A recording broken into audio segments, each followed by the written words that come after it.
For today's video. Ang video na ito ay inaalay ko para sa pinakamabait na presidente namin sa volunteers. Ito ay walang iba kung hindi si Kuya Manny. Siya ay napakamabait na tao na nakilala ko. Taong 2023 nagtayo ng volunteer dito sa aming lugar. Nang tinayo ang volunteers ay meron na itong mga president. Nang maisipan na magpalit ng president ay agad silang nagnomita ng bagong mga officers. Ang piniling president nun ay walang iba kundi si Kuya Manny, ako naman ay vice president, ang secretary ay si Jeneline, ang treasurer ay si Janice, ang amin naman est of arms ay sila Eugene, Henrix, Galacano, at Tony. Simula nun ay naisipan naming gumawa ng mga proyekto sa aming lugar. Ang unang ginawa namin nun ay pabingo. Naaalala ko pa nung pumunta kaming dalawa sa City Hall para magsulisit para sa pabingo namin, yung kahit masakit na paa niya nun ay tiniis niya para lang makapunta kami sa mga pagsusulisitin namin. Pagkatapos nun ay bumili muna ako ng bingo card para maibenta ito sa aming mga kapitbahay. Pagkalipas ng ilang araw ay bumalik ulit kami ng City Hall para kunin ang mga nasulisitin namin nun.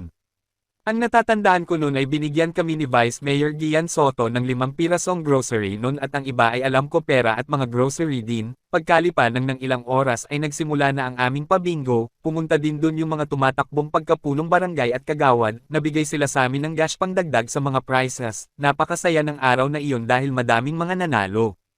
Pagkatapos ng project na pabingo ay sunod-sunod na mga projects ang ginawa namin. Ang pinaka nagustuhan ko na project na ginawa namin ni Kuya Manny ay itong nasa likod ko. Opo, yan nga po, yan ay ang Immaculate Conception. Pinagtulungan namin gawin yan ng mga volunteers upang magkaroon naman ng kahit maliit na grotto dito sa aming lugar at simula nun kada 8 ng buwan ay lagi kaming nagpapa-rosary para sa kanya. Ngayon ay gumagawa kami ng banderitas para sa pauna naming fiesta dito sa aming lugar. Medyo matagal pa pero hinahanda na namin para sa susunod. Wala na kaming gagawin. Ang una naming fiesta ay sa December 8, 2025. Itong Mayo taong 2024 lang meron masamang nangyari. Napag-alaman namin na nawala na daw ang aming president na si Kuya M. Sa una hindi ako maniniwala dahil parang nung isang araw lang ang nag-chat pa siya sa akin, hanggang sa nakumpirma ko na wala na talaga siya. Sa sobrang lungkot ko ay pumunta ako sa mga kasama mo ng Friday group, at ikinwento ko ang lahat.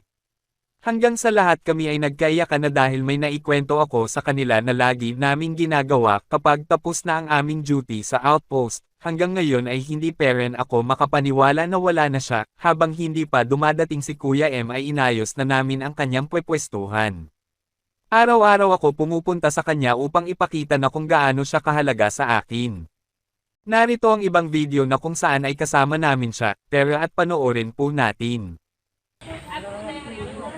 Shoutout po sa mga nakasama ko sa pagbabantay. Mamaya ikaw kukunin diyang Reyna.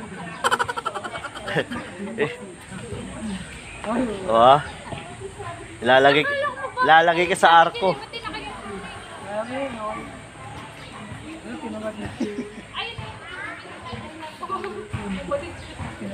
Bumalik ka!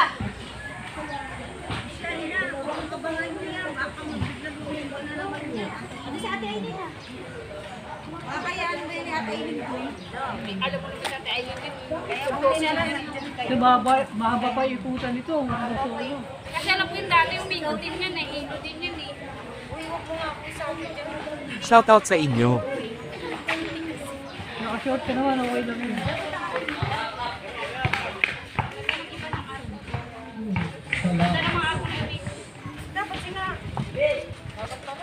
O diba, kahit ako talaga hindi ako makapaniwala na wala na siya, parang kailan lang kasama pa namin siya. Narito naman ang mga larawan kung saan kami ay nagpupulat ng kalakal para sa aming pondo sa VBPSO.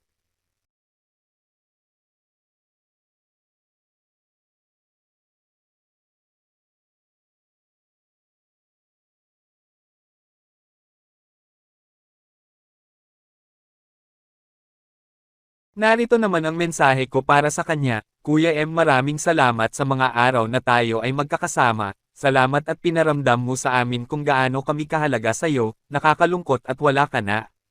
Wala na yung laging nagbibiro na dyan na muna kayo magbabawas lang ng kasalanan. Wala na din yung kuya namin sa grupo.